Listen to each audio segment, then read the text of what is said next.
Hello, friends. I'm Alan Fadling, and you're listening to the Unhurried Living Podcast, where we inspire you to rest deeper, live fuller, and lead better. Today, I'm sharing some thoughts I've had lately about my experience of God. Sometimes we talk about this as living the Christian life. One of my mentors often asked us this question: what is the Christian life? It sounds like such a basic question.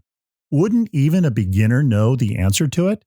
But there are really so many answers that might be given. The Christian life is prayer or spiritual practices. It's about church involvement, or building community, or working in ministry, paid or volunteer, or working for justice, or sharing our faith with those who do not yet know Jesus. You can probably think of some other good answers. Is there an answer that lies at the heart of all of these facets of living a faithful Christian life?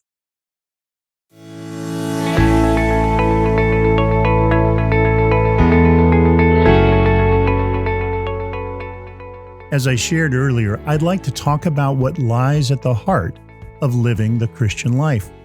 I made the list of answers that might be given to my mentor, Chuck Miller's question: what is the Christian life?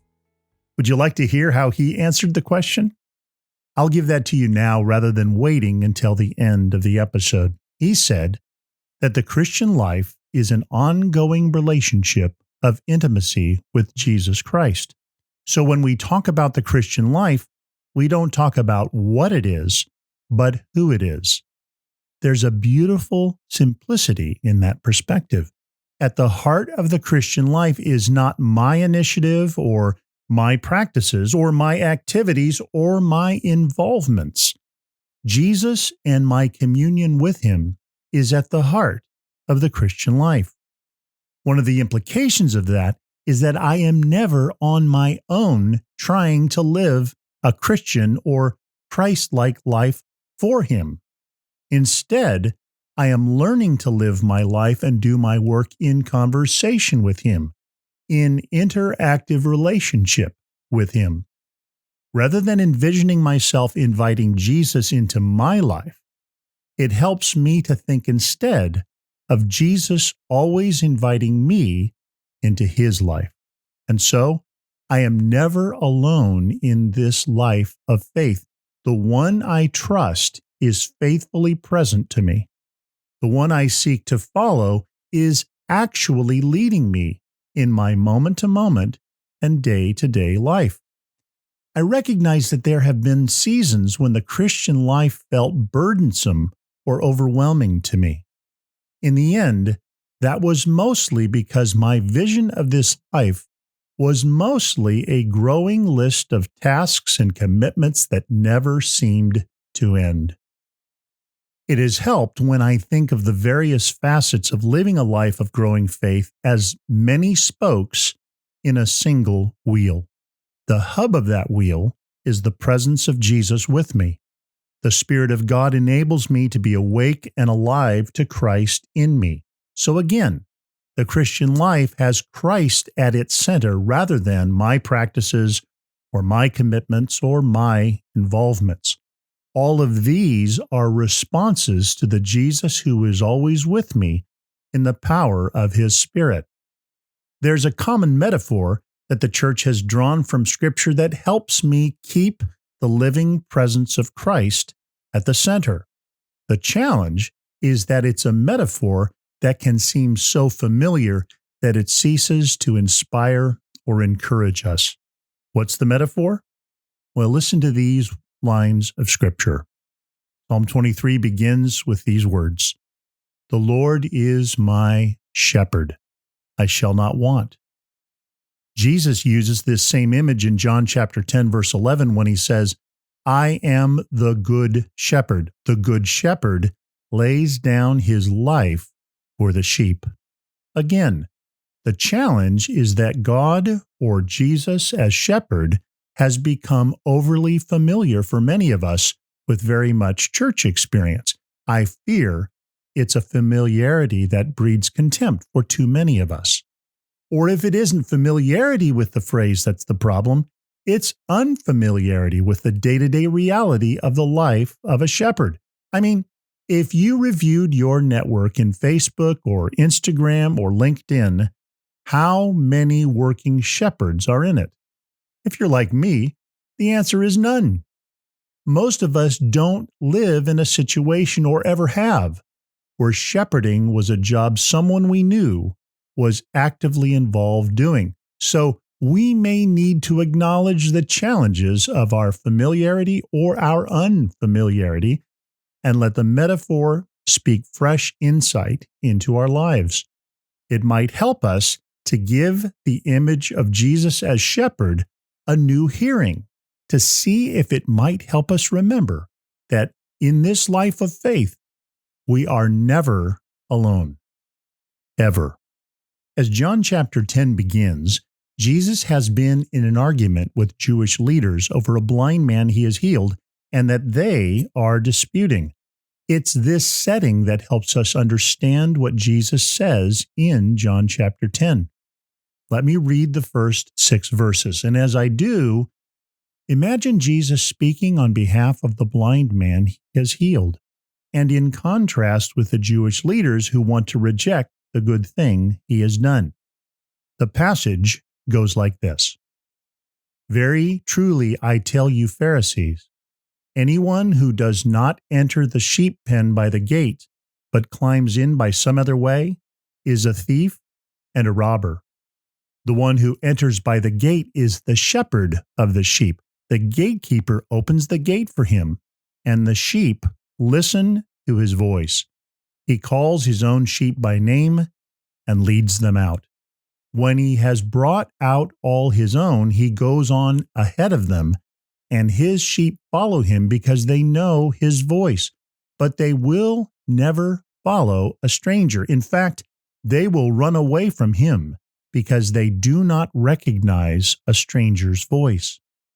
Jesus used this figure of speech, but the Pharisees did not understand what he was telling them.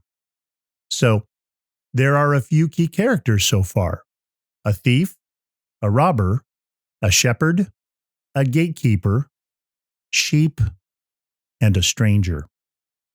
Though the Pharisees aren't catching what Jesus is throwing their way, they are the thieves and robbers, and they are the strangers to God's way. They claim to be speaking for God, but they want to rob the blind man of the gift of grace God has given him. They claim to represent God, but they reject the one who proves by his very life that he is speaking for God. There's a way of envisioning a life of faith that is opposed to God rather than aligned with God, and Jesus knows this. But the Jewish leaders don't seem to. And they want to brand Jesus as ignorant or dishonest or even crazy. Jesus has come to be a shepherd to people who will let him. He wants to guide people into the good life. He wants to protect people from lasting harm. He wants to provide people with what they need. That's what good shepherds do. And the Jewish leaders have failed to do this for their followers, their sheep. So Jesus is the good shepherd. He proves himself through exercising the power of God to heal a blind man. Jesus speaks words that have wisdom that is greater than the academic theology of the Jewish leaders. So this image of Jesus as the Good Shepherd tells us that he is always with us as his sheep. We need him, and he's very happy to be with us. He lays down his life for us, not just in the past, but in every moment. He comes to serve us, and we respond with love and trust. We respond by following. Listen again to John chapter 10, verse 3. The gatekeeper opens the gate for the good shepherd, and the sheep listen to his voice. He calls his own sheep by name and leads them out. Verse 4 continues, when he has brought out all his own, he goes on ahead of them, and his sheep follow him because they know his voice. You and I are the sheep Jesus is shepherding. We listen to his voice. This doesn't say we read his word. We do that. I do that, and I'm grateful. But here I'm reminded that the Christian life is listening to the living voice of my ever-present and good shepherd.